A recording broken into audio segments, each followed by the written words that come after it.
लोग संविधान को तोड़ने के लिए आंदोलन करें तो पूरे देश में चर्चा होती है, और यहाँ हजारों लोग, इस मुल्क के आदिवासी इस संविधान को बचाने के लिए एकजुट हैं।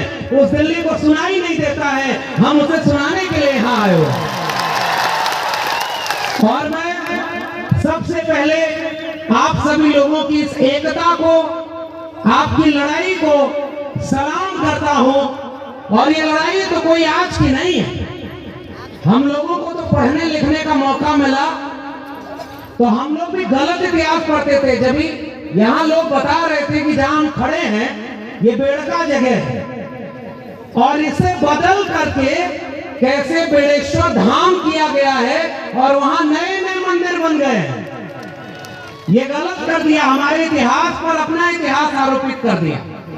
और हमारे लोग कह रहे थे कि हम इसे उनके नाम से नहीं बुलाएंगे, हम इन्हें अपने नाम से बुलाएंगे कि ये आज भी इस देश के मूल निवासियों की जमीन बेड़का है, और हम अपना इतिहास लेकर के उस इतिहास को गलत साबित करेंगे।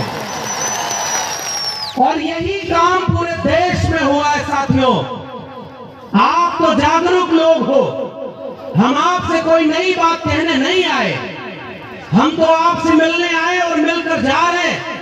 अभी देखा कई किलोमीटर तक लोग अभी पैदल चले आ रहे हैं, अपने पैसे से आ रहे हैं। ये बस में ट्रक में भर कर लाई गई पैसा देकर भीड़ नहीं है, ये अपने वजूद के लिए आई भीड़ है।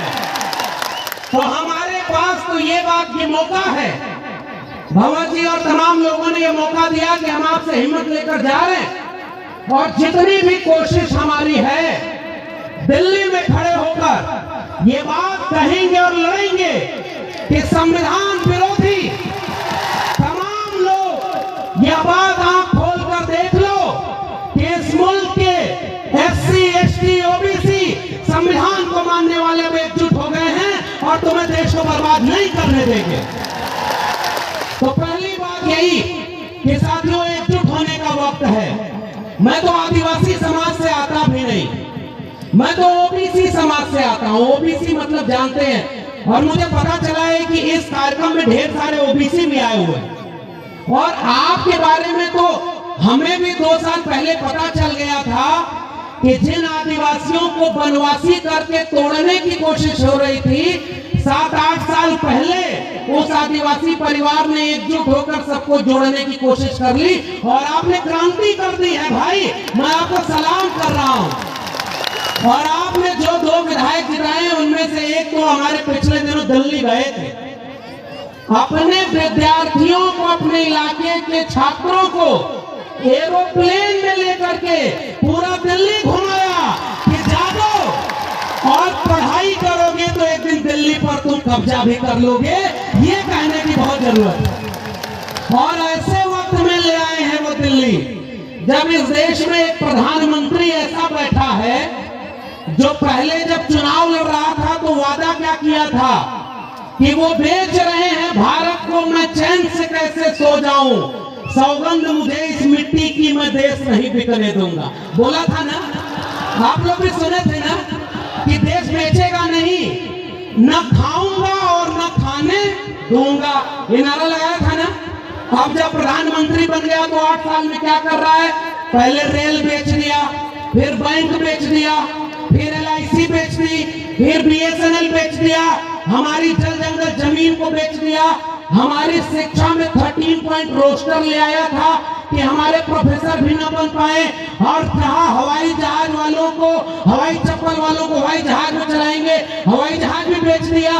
पूरा देश बेचते बेचते अपने दोस्त को दुनिया का दूसरा अमीर आदमी बना दिया और पूरे देश को नीलाम कर दिया है। ऐसे वक्त में हम खड़े हैं, तो मैं तो ऐसे क्रांतिकारी लोगों को सलाम कर रहा हूं। आपने ऐसा विधायक चुना जो आपके विद्यार्थियों की शिक्षा की चिंता करता है। मैं तो उत्तर प्रदेश का रहने वाला हूँ, वहाँ जो विधायक और सांसद दिल्ली और उत्तर प्रदेश में हैं, वो स्कूल और विद्यालय की चिंता नहीं कर रहे हैं, वो शौचालय और देवालय की चिंता कर रहे हैं और रोज उनको लड़वाते हैं। अब एक बात बताओ, आप इस मुल्क के मूल निवासी कौन? ये हम लोग हैं ना। मैं OBC समाज से आता हूँ और एक ही बात, 2 बात कहने आया हूँ। पहली बात तो शिक्षा की करने आया, मैं दिल्ली विश्वविद्यालय में पढ़ाता हूँ और पता है अभी परमानेंट प्रोफेसर नहीं हूँ, टेम्परेरी हूँ। टेम्परेरी मतलब समझ रहे हैं, वो वाला टेम्परेरी नहीं जिसमें प्रधानमंत्री भी टेम्परेरी होता है, 5 साल बाद उसको चुनाव लड़ा। और वो ऐसे बन गया जैसे लग रहा है पूरा देश उन्हीं का है और देश बेच दो। हम लोगों को परमानेंट नहीं किया जा रहा, जानते हैं क्यों? जब तक इस देश के SC, ST और OBC, अभी हमारे पूर्व के विधायक साहब बोल रहे थे ना, जो नीचे था उसको ऊपर करना और ऊपर वाले को। और मुझे पता चला कि बेड़का जहां पर ये कार्यक्रम हो रहा है, देश में बुलडोजर चल रहा है संविधान के ऊपर और लोगों को घरों को गिरा रहा है। बेड़का में कुछ दिन पहले बुलडोजर चल रहा था जमीन बराबर करने का, चल रहा था ना। हम भारत के संविधान को आगे रखकर इस देश की जाति व्यवस्था, जिसमें कोई मुख से पैदा हुआ, कोई भुजाओं से पैदा हुआ और अपने को ऊपर रख करके देश को बर्बाद किया, हम इस देश के SC, ST, OBC आ जाओ संकल्प लें कि एक बराबर जमीन बनाएंगे और कोई बड़ा और कोई छोटा इस देश में नहीं होगा। भाई इस देश को बनाया हमने, इन बंजर जमीनों को उपजाऊ बनाया हमने। और हमारे पुरखों की तो तस्वीर लगी है साहब, बाबा साहब डॉक्टर अंबेडकर और बिरसा मुंडा, टंटिया मामा, जयपाल सिंह मुंडा, सिद्धू कानू, तिलका मांझी, अगर ये न होते तो ये देश ऐसा कभी नहीं बनता। ये बात मैं आपसे कहने आया हूं कि हमारे पुरखों ने ये लड़ाई लड़ी। और मैं पहली ही अपील आपसे कर रहा हूं साथियों, बहुत सारे लोग बोलने को हैं, इस देश के सबसे पुराने इलाकों में से एक, सबसे पुराने बाशिंदे आप है ना, और आपने इस मुल्क को बनाया है ना। तो एक बात बताइए, आपके बच्चों के भविष्य को अगर कोई बर्बाद कर रहा है तो आप उसे बर्बाद होते देखेंगे क्या? क्या अपने बच्चों के भविष्य को बर्बाद करने देंगे क्या? अरे भाई इस देश में जिनको आपने बड़े बड़े नेता बनाया, वो रोज मंदिर मस्जिद, हिंदुस्तान पाकिस्तान और हिंदू मुस्लिम में पूरे देश में दंगा करवा रहे हैं। और हमारे बच्चों की स्कूल विश्वविद्यालय सब निजी हाथों में बेच दिया ताकि हमारे आपके घरों के बच्चे न पढ़ पाए। इसलिए इस देश के मूल निवासी भाइयों, मैं आपसे एक अपील, एक गुजारिश करने आया हूं, भूखे रहना, प्यासे रहना, एक कपड़ा कम पहनना, आप घर में एक रोटी कम बनाना, लेकिन हाथ उठाकर बताओ आप अपने बच्चों को पढ़ाओगे कि नहीं पढ़ाओगे? स्कूल भेजोगे कि नहीं भेजोगे? आप सब कुछ सह लेना लेकिन अपने बच्चों को स्कूल भेजना। बाबा साहब डॉक्टर अंबेडकर ने एक बात कही थी, जिस दिन इस देश में मंदिर जाने वाली भीड़ स्कूल जाने लगेगी, उस दिन इस देश में क्रांति हो जाएगी और इस देश को कोई गुलाम नहीं बना पाएगा। तो जो विधायक ने अभी 25, 30, 50 बच्चों को दिल्ली लेकर के दिखाया कि ये दिल्ली है जहां से पूरा देश चलता है, तुम्हें पढ़ लिख करके DM, SP, doctor, engineer, professor और जज बनना है। एक बात बताओ इस देश के आदिवासी लोगों, सुप्रीम कोर्ट में कितने जज आपके हैं पता है? 0 है। आपके हाई कोर्ट में कितने जज हैं? आपके प्रोफेसर कितने हैं? सब 0 हैं लगभग। और सारा कब्जा कितने किया है? 5% लोगों ने इस देश के 90% जगह, जमीन, प्रोफेसर, डॉक्टर, इंजीनियर सब पर कब्जा किया है। क्या हम लोग गुलाम हैं क्या? हमारे पुरखों ने लड़ाई लड़के इस मुल्क की मिट्टी को बचाया है ना। मुझे याद आता है बिरसा मुंडा का वो गुलाम, जब उन्होंने कहा था कि हमारी जल जंगल जमीन पर हमारा हक है और जितने बाहर से आए हैं, चाहे वो अंग्रेज हो, चाहे वो यहाँ के सामंती जमींदार हो, वो सब दिकू हैं और इन दिकुओं के खिलाफ हम उलगुलान करते हैं और अपने मूल निवासियों के हक के लिए लड़ेंगे। बिरसा मुंडा ने क्या इसीलिए लड़ाई लड़ी थी कि आज 75 साल बाद इस मुल्क के सुप्रीम कोर्ट में आपके जज ही ना हो? आप, मैं दिल्ली विश्वविद्यालय से आया हूं भाई, और आपसे कहने आया हूं कि आपके प्रोफेसर वहां नहीं है। 92 कॉलेज दिल्ली यूनिवर्सिटी के हैं, उसमें से एक भी कॉलेज का प्रिंसिपल कोई आदिवासी नहीं है। ये किसका देश है भाई? न जज हमारे, न वकील हमारे, न डॉक्टर हमारे, न इंजीनियर हमारे। और रोज ये कहते हैं हिंदू मुस्लिम के खिलाफ लड़ने के लिए। अरे हमारे पुरखों को जब मौका मिला, सिद्धू कान्हू तिलका मांझी को, बिरसा मुंडा, जयपाल मुंडा को अंग्रेजों के खिलाफ भी बगावत की थी। आज वो लोग शासन कर रहे हैं जो अंग्रेजों से माफी मांगते थे। पहचाने कि नहीं? अंग्रेजों से माफी मांगते थे ना। अंग्रेजों से जो राजा महाराजाओं के इतिहास पढ़ाया जाता है। और हमारे यहाँ खड़ी गम्मो कहते हैं, मूंछ पर राजस्थान को ताव देते हुए कहते हैं कि राजपूताना शान है। अरे भाई, तुम्हारी तलवार को जंग लग गया था क्या जब इस देश को सब गुलाम बना रहे थे? और आज तुम झूठा इतिहास पढ़ाते हो केवल राजपूताना। किस बात का? अगर इस देश के मूल निवासी न होते तो ये भारत हमेशा गुलाम बना रहता। हमने लड़कर के इस मुल्क को आजाद बनाया। और इसलिए मैं आपसे केवल गुजारिश कर रहा हूं, एक तो ये बात मान कर चलो। आप बताओ, आपके सरकारी स्कूल बर्बाद हो गए कि बचे? बर्बाद हो गए कि नहीं? आपके सरकारी स्कूल में मास्टर जितने होने चाहिए उतने हैं क्या? वहां बिल्डिंग है क्या? वहां पानी शौचालय है क्या? ये स्कूल बर्बाद कर दिया। पढ़ाई खत्म। जब पढ़ाई खत्म हो जाएगी तो बिरसा मुंडा को पढ़ेगा कौन? सिद्धू कान्हू को पढ़ेगा कौन? और भारत के संविधान को कौन पढ़ेगा? और जब आपके बच्चे पढ़ेंगे नहीं ना, तो कल को बेड़का धाम को कोई बड़ेश्वर धाम बना देगा और हम आप कुछ नहीं कर पाएंगे। शिक्षा अगर नहीं मिली तो हमारी पीढ़ियां गुलाम पैदा होंगी। इसलिए इस राजस्थान के लोगों, इस भारत के मूल निवासी लोगों, इस देश के दलित पिछड़े आदिवासी लोगों, एक संकल्प लो कि चाहे कुछ भी हो जाए, हम अपने इसको घर के लड़के और लड़कियों दोनों को स्कूल भेजेंगे और पढ़ाई करेंगे ताकि आने वाली पीढ़ी गुलाम न पैदा हो। और दूसरी अपील करके आपसे विदा लूंगा। वो दूसरी अपील केवल इतनी है कि एक चीज, डॉक्टर अंबेडकर को हम क्यों मानते हैं? अभी एक गाना बज रहा था, आनंद राय साहब बैठे हुए हैं। हम लोग बहुत पहले इनको सुनते थे कि भाई मध्य प्रदेश में कोई घोटाला हुआ, वहां वो विसल ब्लोअर हैं, जान जोखिम में लेकर के लड़ाई लड़े। पता चला जो घोटाला करते रहा वो अमीर बनते रहा, देश को बेचते रहा और हमारे लोगों का हक खत्म हो गया ना। इसलिए दूसरी और आखिरी अपील, हम बाबा साहब को क्यों मानते हैं? क्योंकि उन्होंने भारत का संविधान दिया। बिरसा मुंडा के बाद अगर हम सबसे ज्यादा पढ़ने लिखने वाले, मैं तो ओबीसी समाज से आता हूं, लेकिन मैं तो सीना ठोक के कहता हूं, अगर बिरसा मुंडा और जयपाल सिंह मुंडा न होते, संविधान सभा में जयपाल सिंह मुंडा खड़े होकर न बोले होते कि हम सिंधु घाटी सभ्यता के वारिस हैं, हम इस देश के मूल निवासी हैं और इसकी जल जंगल जमीन पर पहला हक हमारा है, तब ये भारत भारत न बनता। इसलिए जो संविधान बना, बाबा साहब अंबेडकर, ज्योतिबा फूले और साहू जी महाराज से लेकर के बिरसा मुंडा, जयपाल मुंडा, सबने मिलकर एक ऐसा भारत बनाया, एक ऐसा संविधान बनाया जिससे हम सब बराबर हैं। हम सब बराबर है ना। अब तो कोई मुख से पैदा नहीं होता ना, कोई भुजाओं से पैदा नहीं होता ना। अरे भाई, दुनिया में इंसान एक तरफ पैदा होते हैं, यह देश ऐसा पाखंडियों का, यहाँ कोई मुख से पैदा हो रहा है, कोई भुजाओं से पैदा हो रहा है, कोई जंगे से पैदा हो रहा है। यहाँ डॉक्टर साहब अभी बोल रहे थे पाखंड इतना है और पाखंड में देवी देवताओं के लिए लड़ाई हो रही है। एक किस्सा बस सुना दूं, नोटबंदी हुई थी ना, नोट बंद हो गई 500,000 की। एक आदमी जब पुरानी नोट बची थी तो उसको लेकर ऐसे ही किसी मंदिर में चला गया। मंदिर बनता है 5 साल पहले और ऊपर लिखते हैं विश्व का प्राचीनतम मंदिर यहाँ है।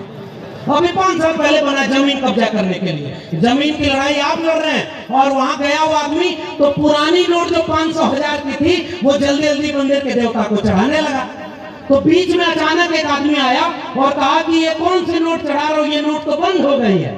तो वो आदमी बोला, अरे भगवान को थोड़ा ही पता है कि ये नोट बंद हो गई है।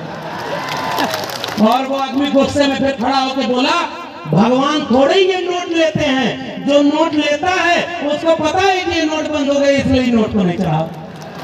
इसका मतलब देवी देवता के नाम पर पाखंड फैलाने वालों ने आपके भगवान, जो पता नहीं किसके भगवान है, उनके और आपके बीच में एक बिजनेसमैन को बैठा दिया कि नहीं, जो नोट ले रहा है कि नहीं।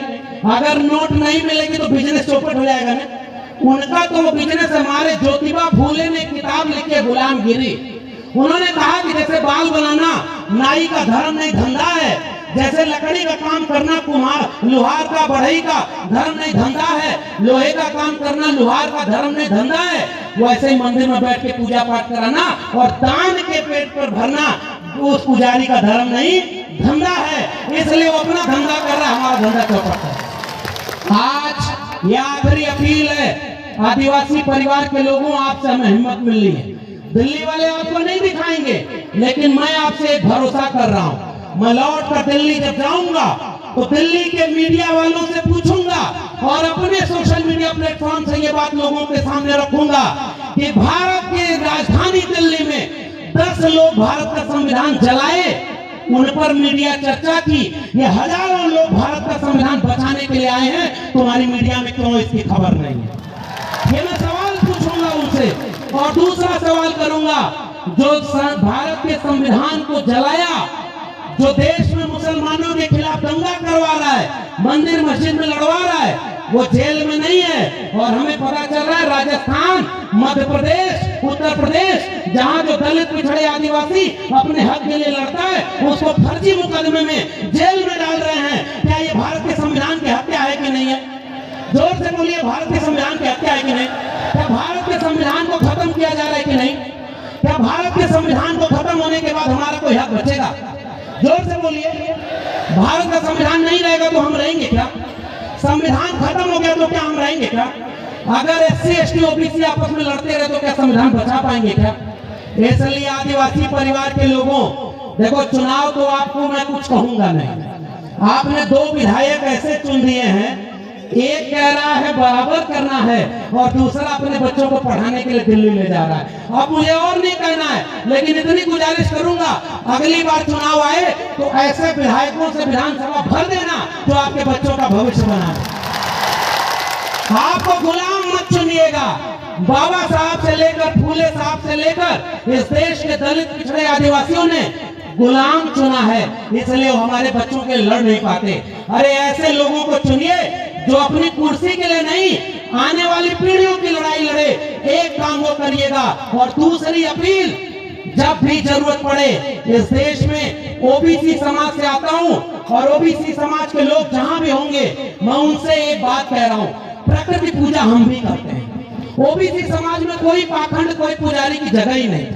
हम लोग खेती किसानी करने वाले लोग, किसान कामगार मेहनत का सामान, हम अपने खेत से पैदा हुए फसल की पूजा करते थे। हम नदी नाले और पर्वत पहाड़ की पूजा करते थे, जैसे हमारे आदिवासी करते हैं। आपका भी गमछा पीला है, OBC का भी गमछा पीला है, और ये एकता है हमारी और आपकी। अब उसके साथ ये जो नीला गमछा है बाबा साहब के बच्चों का, ये पीला और नीला गमछा, ये जानते हैं क्यों एक है? क्योंकि हम सब पाखंड के विरोधी हैं। हमें मंदिर से मतलब नहीं, ये मंदिर वैसे भी इस देश में कम नहीं था। इस देश में गली गली में मंदिर था, और मंदिर से हमारे बच्चों का कल्याण तो नहीं हुआ, भारत के संविधान से हुआ ना। मैं प्रोफेसर बना तो किसी मंदिर से नहीं। अगर इलाहाबाद विश्वविद्यालय और दिल्ली विश्वविद्यालय न जा पाता तो आज आपके बीच में प्रोफेसर बनकर आंख में आंख डालकर जालिमों से ललकार कर कहने नहीं आता कि तुम जालिम हो और हम तुम्हारे खिलाफ खड़े। इसलिए वो जो संविधान हमें हक दिया है और हमारी एकता, हम OBC समाज में कौन लोग आते हैं? जो किसान कामगार मेहनत कर सके। और आदिवासी कौन लोग हैं? जिन्होंने इस प्रकृति को बचाया है। अगर इस देश में आदिवासी न होगा दुनिया में, तो ये कब की दुनिया तबाह हो होगी और जल जंगल जमीन कभी बचता नहीं।